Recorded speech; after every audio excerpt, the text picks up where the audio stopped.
The skull is made up of 22 different bones, 8 cranial bones that enclose your brain within the neurocranium, and 14 facial skeleton bones. There are also 6 ear bones. With the exception of the mandible, the bones of the skull are joined by sutures, which are a kind of joint that is synarthrodial. In other words, it can't move. The 8 cranial bones include 1 occipital bone, 1 sphenoid bone, 1 ethmoid bone, 1 frontal bone, a pair of parietal bones, and a pair of temporal bones. The occipital bone is found at the back of the skull. The sphenoid bone can be found in the middle inferior portion of the neurocranium, and it kind of looks like a butterfly. It is in front of the temporal bone and is one of the 7 bones that articulate to form the orbit. The other 6 are the frontal bone, the lacrimal bone, the ethmoid bone, the zygomatic bone, the maxillary bone, and the palatine bone. The ethmoid bone is found between your eyes, located at the roof of the nose, and separates the nasal cavity from the brain.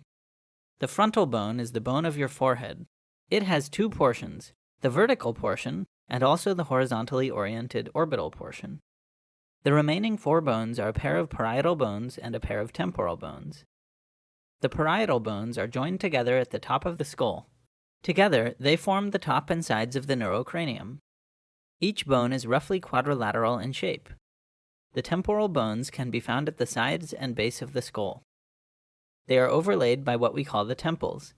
It is inside the petrous part of the temporal bone that we find the ossicles. These are the bones of the middle ear and are the smallest bones in your body. A set of 3 ossicles is found on each side of your head, so there are 6 ossicles in total. These bones include the hammer, anvil, and stirrup, also called the malleus, incus, and stapes. The ear canal, which joins the outer and middle ears, is known as the external acoustic meatus. There is also the internal acoustic meatus, which is a tube running from the inner ear to the back of the skull, to what's called the posterior cranial fossa.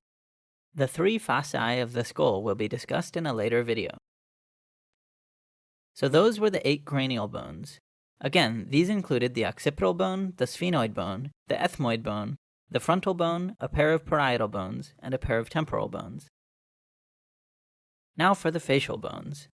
The facial bones include the mandible, the vomer, a pair of maxillae, a pair of palatine bones, a pair of nasal bones, a pair of nasal conchae, a pair of zygomatic bones, and a pair of lacrimal bones. The mandible is your jawbone.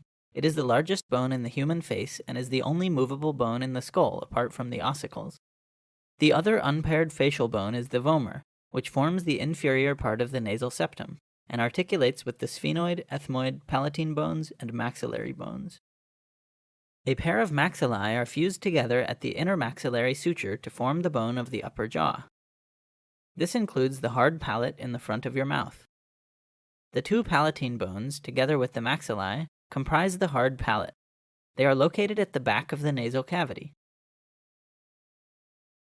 The pair of nasal bones form the bridge of the nose and are joined at the internasal suture. The nasal conchae are thin bony elements forming the upper chambers of the nasal cavities. They are composed of 3 pairs, the inferior, middle, and superior conchae. The zygomatic bones, or your cheekbones, articulate with the maxilla, temporal bone, sphenoid bone, and frontal bone. The lacrimal bone is a small bone in the front of the medial wall of the orbit. If you liked this video, like and subscribe. You can also support me by following the link to my Patreon. If you have any topics you'd like me to cover, please leave a comment.